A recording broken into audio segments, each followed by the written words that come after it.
This is the 21st show. I'm Brian Mackey. We've been talking today about the end of the Illinois General Assembly's annual legislative session. We heard from Speaker of the House, Chris Welch. We heard from the Republican leader, Tony McCombie. And for the rest of the program, we're going to hear from a couple of the reporters who worked into the night and the following morning to cover what happened. Alex Degman reports on state government for public radio stations across Illinois. Alex, good to talk with you. Welcome back. Hi. Thanks, Brian. And Jerry Nowicki is editor-in-chief of Capital News Illinois. Jerry, welcome back to you as well. Thanks for having me. And listeners, we only have a few minutes left, about 14 minutes left in our time today. But if you have questions about what happened in the General Assembly, what it might mean for Illinois, you can give us a call at 800-222-9455. All right, Alex, let's start at a high level here. What stands out to you in the budget that just passed through the House on, say, Tuesday, but it's Wednesday morning? Yeah, I think high level, what stands out the most to me is that this was already going to be a fairly large spending plan from Governor Pritzker, the one that he outlined in February. And then when we came down to it this week, we found out that it was about $400 million more than even he wanted. And in order to get there, we needed a pretty interesting revenue package in order to fund some of these things, in order to close an expected budget gap that was going to take place if all of these were to be implemented. And it was not easy. It's never really easy to pass a budget in Illinois. I shouldn't say that it is, but there was a lot of back and forth. There was some drama, and it took a lot of work to get to what ultimately is the biggest spending plan in state history. All right, we can dive into some of those points in a minute, but Jerry, let me bring you in. And same question, high level, what stands out to you from this year's budget making process and the budget that passed Wednesday? Yeah, aside from the revenues, it's just the level of like the new types of investment, like the 50 million child tax credit is a big one, 350 million for education, just that they were able to spread some money around in what, everyone had characterized this whole time as a tight budget year. And then the fact that, we got to the 3 a.m. revenue fight and it almost didn't have the money to pay for it.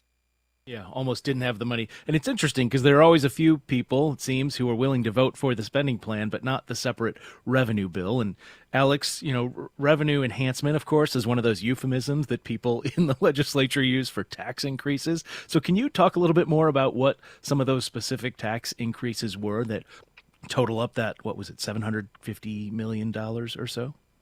Yeah, more or less. I think one of the big items that a lot of people were talking about was the increase on sports wagering.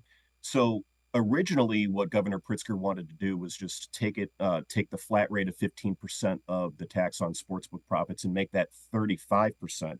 But that faced a little bit of a pushback, especially among some of the smaller places, some of the smaller sport books. So it became a tiered system.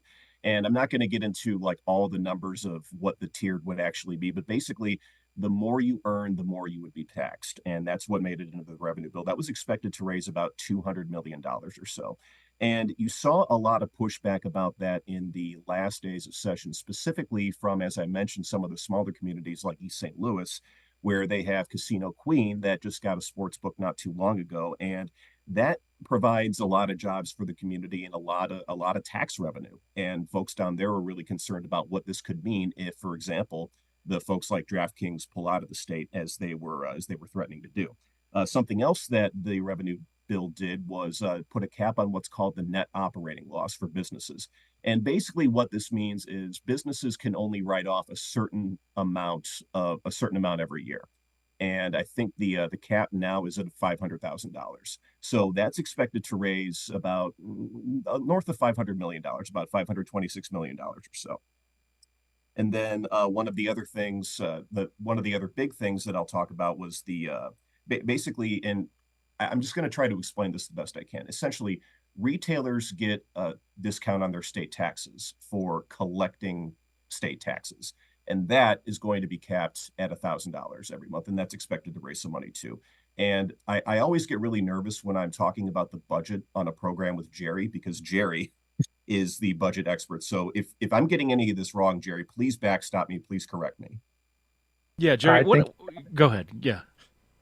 I think he's got it. The other kind of fun gimmick in there is a $200 million transfer from the road fund to public transit. Uh, Actually, 50 million of that is from a leaking underground storage fund, but basically it's a fund shift that creates about $200 million in general revenue this year that they probably can't depend on next year, which is one of the main things.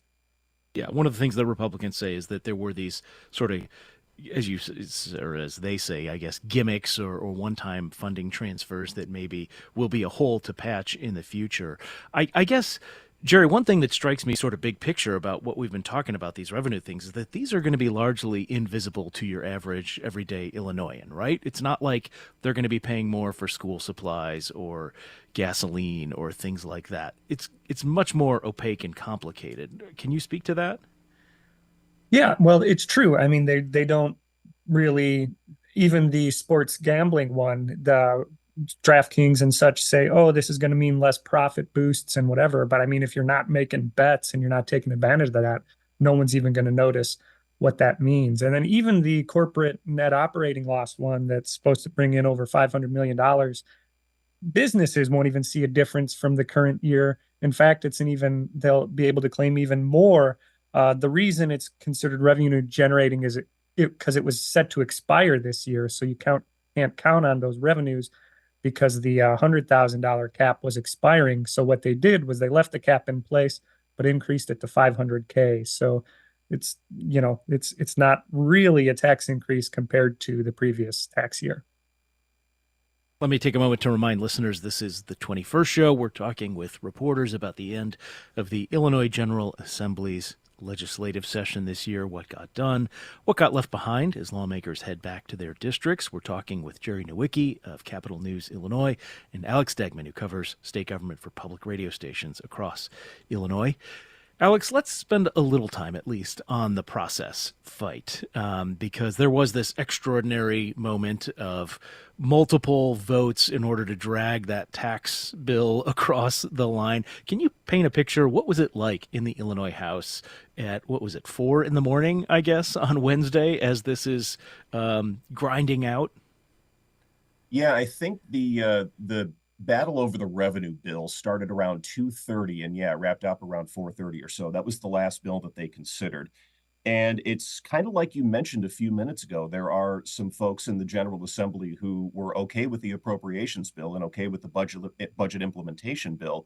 But when it comes to accepting tax increases in an election year, that's a little bit harder to do. And it's a little bit harder, even though the Democrats have a supermajority of 78. They weren't all on board with this. And there were some Democrats who were absent.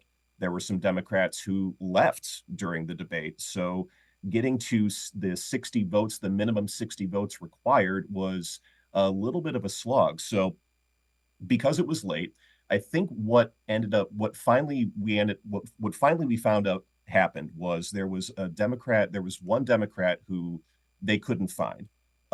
During the first vote on this, Aaron Ortiz was not in the chamber and nobody could find him. And of course, Republicans saw this and they wanted to make sure that everybody who voted for the revenue bill was in their chair when they were supposed to be voting their own switches. And when they noticed that, they called him out. They called out Aaron Ortiz, so his name was taken off the roll, and there weren't enough votes to pass. So they had to do it again.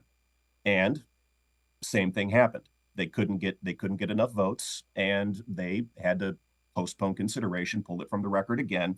Now, this is where it gets really tricky, and this is It's where like the so far Republicans everything start. you've said is like within the rules. That's all following the rules that the House lays out, all appropriate and above board so far. And then, Right, exactly.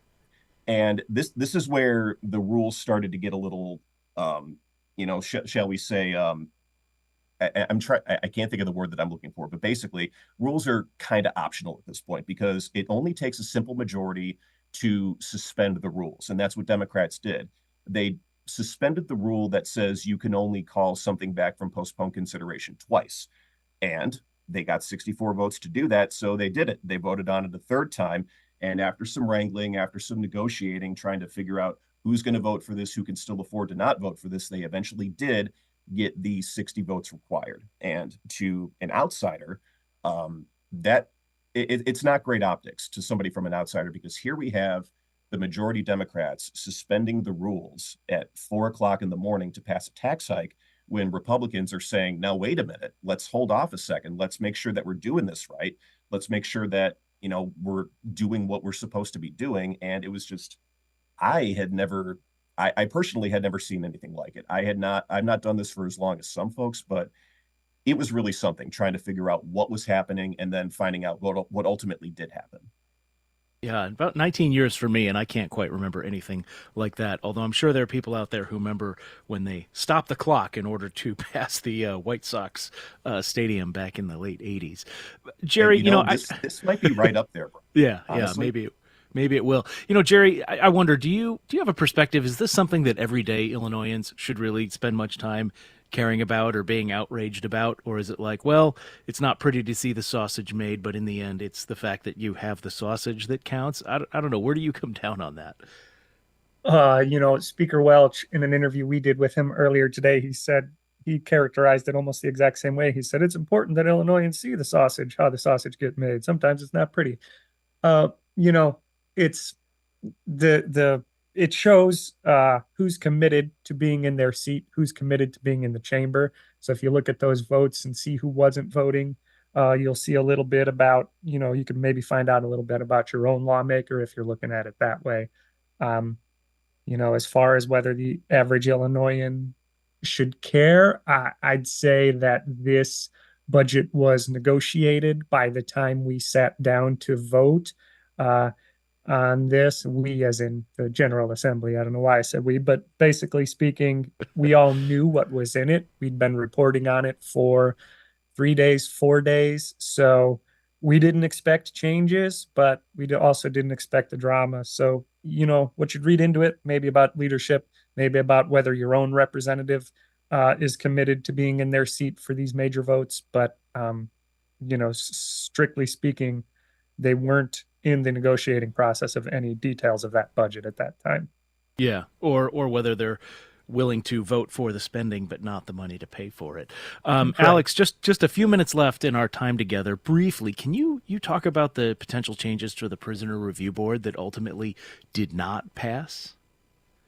Yeah, the Senate made some changes to the bill that would change the Prisoner Review Board, and ultimately that angered the governor to the point where we didn't even see the bill come back up in the House. Basically, the governor thinks that some of these ideas, i.e., how to submit victim impact statements for consideration on the Prisoner Review Board website, that's a big change in there. More hearings being available to the public via live stream. Board members of the Prisoner Review Board having to go through a certain set of training before they even are sworn in about domestic violence laws, the history of domestic violence laws in Illinois, things like that. They have to do that before they're even sworn in. So all of those are decent ideas, but the Pritzker administration is a little concerned about how to functionally make all that happen. It kind of calling it an unfunded mandate without specifically calling it an unfunded mandate. So the idea that was an issue was a problem for Kelly Cassidy, the Chicago Democrat who sponsored this in the House. And I think I saw her just very upset the last day of session that this didn't come up, because it's her opinion that all of these issues that the governor had could have been worked out with the task force that the bill would also create. And this could have been worked out over the summer. Maybe a trailer bill could have been concocted, but she just didn't understand why something like this shouldn't have moved forward before the end of session. Yeah, and I guess I should have included the context that this all comes after the members of the PRB voted to release somebody from state custody, and he very soon went on to target his ex-partner, stabbing her, wounding her, and killing her son. So certainly it was a high-profile issue this session.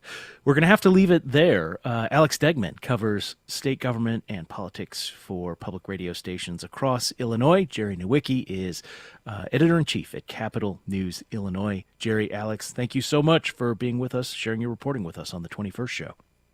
My pleasure. Thank you. Thanks.